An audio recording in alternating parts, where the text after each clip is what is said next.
Alright, what up? So, today I'm here in my M56 Scorpion, the Tier 7 American airborne drop tank. This thing only weighs like 7 tons. It's got a pretty good gun and some tracks. The engine itself is actually pretty powerful, but it has a kind of a low top speed. It only goes 45. So here we are, we're on Sand River, we're on counter, and like I said, this thing basically has no armor, so we're going to just try to do what we can and camp bush. Okay, if this thing gets lit, it's probably not going to live very long. Like I said, we got a very good gun. So, what do we got here? 219 pen standard on a tier 7. That's rather good. It's supposed to be very accurate, though, although it is a bit derpy at times. It'll just throw shells for no reason, but it's supposed to have a .31 accuracy. Now, I didn't quite know this about this position until right now. That you could have shots all the way up to them on the hill. The enemy trying to cross the hill over there. So, luckily the first T-44 clued me in on it, but the next one was able to go ahead and catch it for me. But this is going to be a whole lot of nothing. That's just kind of how some of these tanks go. These that can only sit here and be a bushwanker. It's going to basically be kind of boring in the front because there's nothing you can do about what's going on. So early in the game, you're just kind of sitting there waiting to see if the enemy's going to do something incredibly dumb and stupid, while you try to find the best possible setup to get your long avenue of fire. But it's like most people seem to know these avenues and stuff, so they try to avoid them. But now we got a little bit of a push. I can see one coming in, but just poorly timed. It's just about maybe half a second too late to hit him. But they're coming slow the other way, so we'll drop him. So far it's been almost 3 minutes. We only had 2 good shots.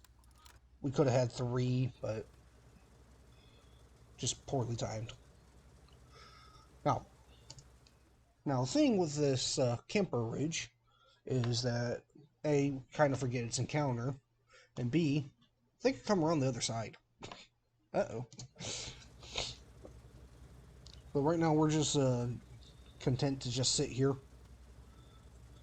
It's like, I even kind of forgot there's that other side of this map.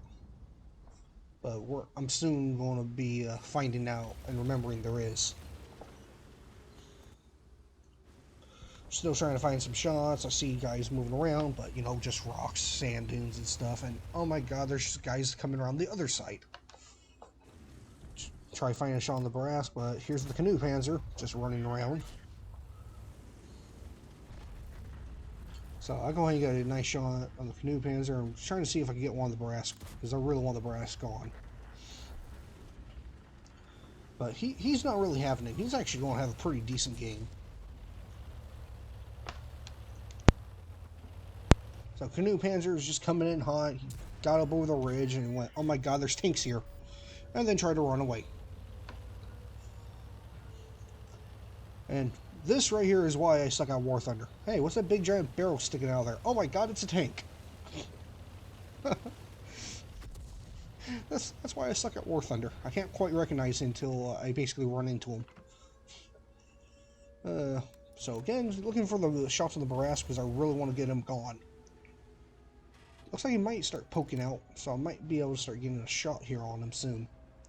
But now we're starting to hit the interesting portion of Bushwanker gameplay. Because they finally figured out how to come out and around, and now you got to get active. While a good number of TD players are just more content to just keep sitting on it in their favorite bush until the entire game is completely lost. But right now we're trying to beat him back. I'm trying to get up a little high so I might get a shot on him, but got behind the sand dune, but then I go and see the scout running around here. Let my gun settle, and I should be able to get good shots when it's fully aimed. And he's dead. I managed to track him, and he's dead. So, one less scout. We still have the Baraska to deal with. I thought about going up over this dune, but I don't quite have the gun depression to work this from here. So I'm just going to go a little bit around the side here so I can go ahead and get my gun pointed across the dune. And there we go. Drop one on Barask, and T-25-2, the Tier 7 Persian, goes ahead and drops the Barask for me. And now we know there's several people on the cap, and it's getting up there. So we have to go in and start trying to deal with them.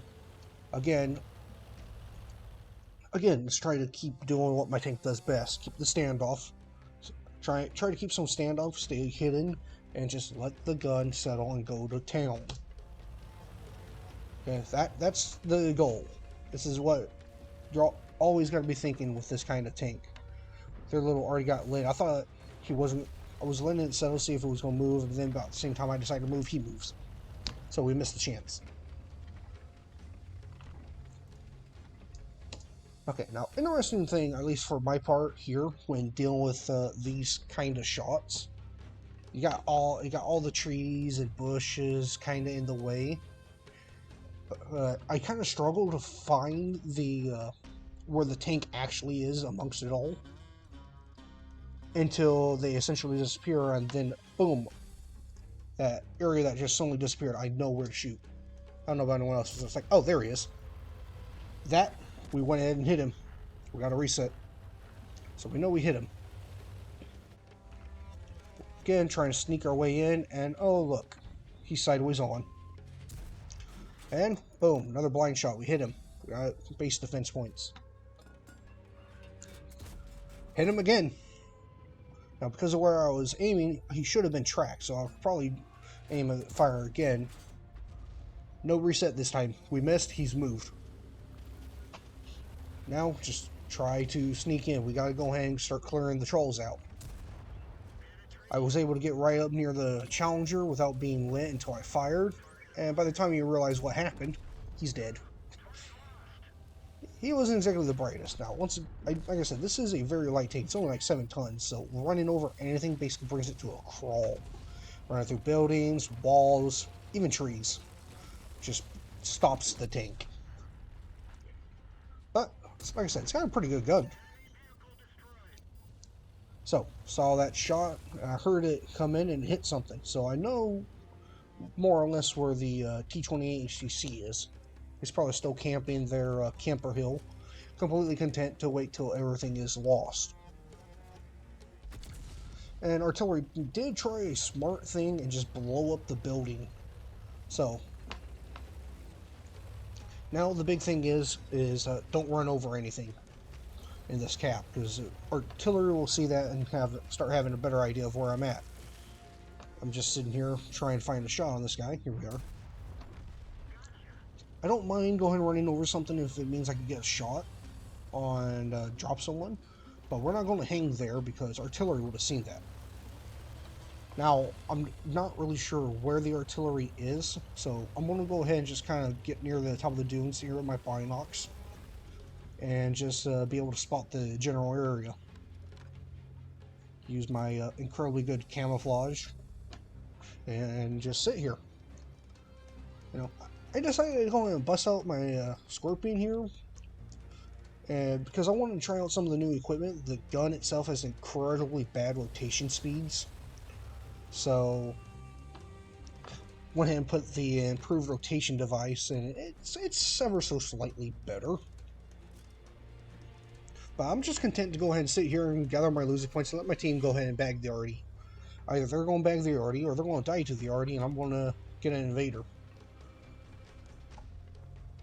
And yeah, this is basically all there was to it. It's just these kind of games are just a little odd. They're very boring in the beginning because you can't really push in and force the issue. You gotta wait for the enemy to come in and make mistakes.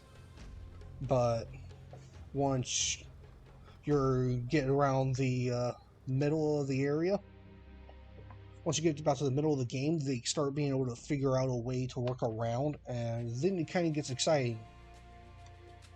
And now you got to be proactive a lot more. Start dropping people. Actually, I have something to shoot at finally. And by the end, you're at the most active. It's either by the middle, it's going to be a short but exciting life,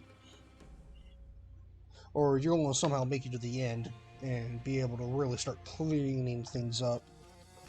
And so, I mean, that's basically it. This was Encounters of the M56 Scorpion. We had 3 different blind shots on that Black Prince. So we actually ended up with about 2,700 damage off of that, thanks to that guy.